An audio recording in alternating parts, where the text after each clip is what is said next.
Hello, friends. The 881st day of the war between Russia and Ukraine continues. In the Kharkiv region, the Russians counterattacked in the village of Gleboki near Lipsy. This village was captured by the Russian army back in May. But in recent weeks, the Ukrainian armed forces have been actively offensive here and, as reported by both Ukrainian and Russian telegram channels, were able to enter the village.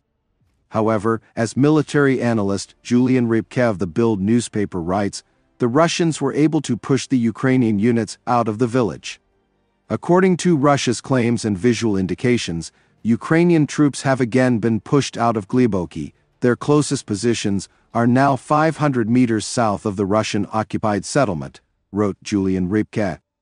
At the same time, Ukrainian experts report that in the northern part of Gleboki, the enemy has launched a series of attacks in order to regain positions in the area of the farm from which they were previously driven out by the Ukrainian armed forces, but the situation has not changed significantly. According to the experts, Julian Rybke used an outdated video for his analysis, which is already 4 days old. This information is current at the time of writing. We are monitoring the situation. Heavy small arms battles and mutual artillery strikes continue in Vovchansk. In the northern part of the city, Russian troops are attempting to gain a foothold south of Korolenka Street in order to bypass the block of multi-story buildings from the east.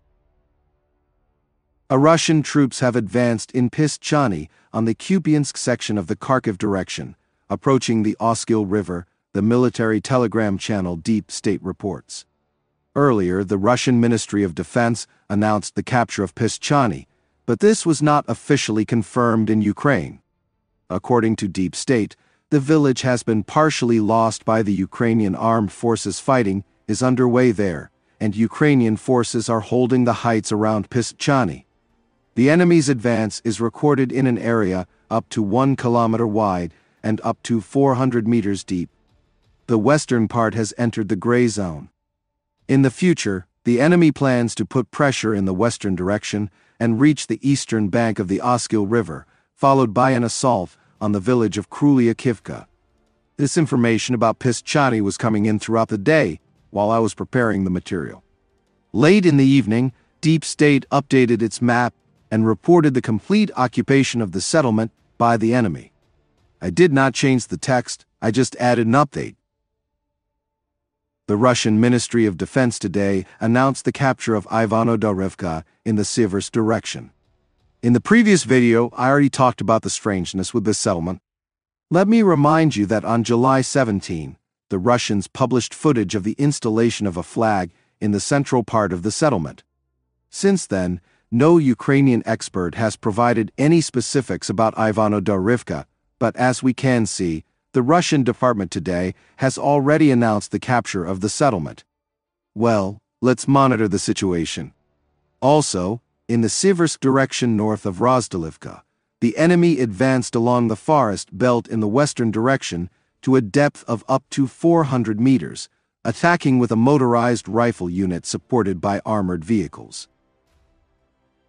A Ukrainian soldier with the call sign Alex writes that Russian troops have advanced south of Chasiv Yar in the Bakhmut direction, in the Ivanivsky-Klishchiivka area in a forested area.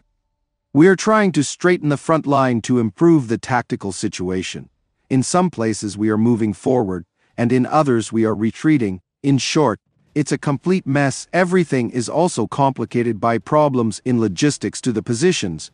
Delivery is carried out by God knows what routes. The enemy's anti-tank guided missiles are a big hindrance, Alex reports.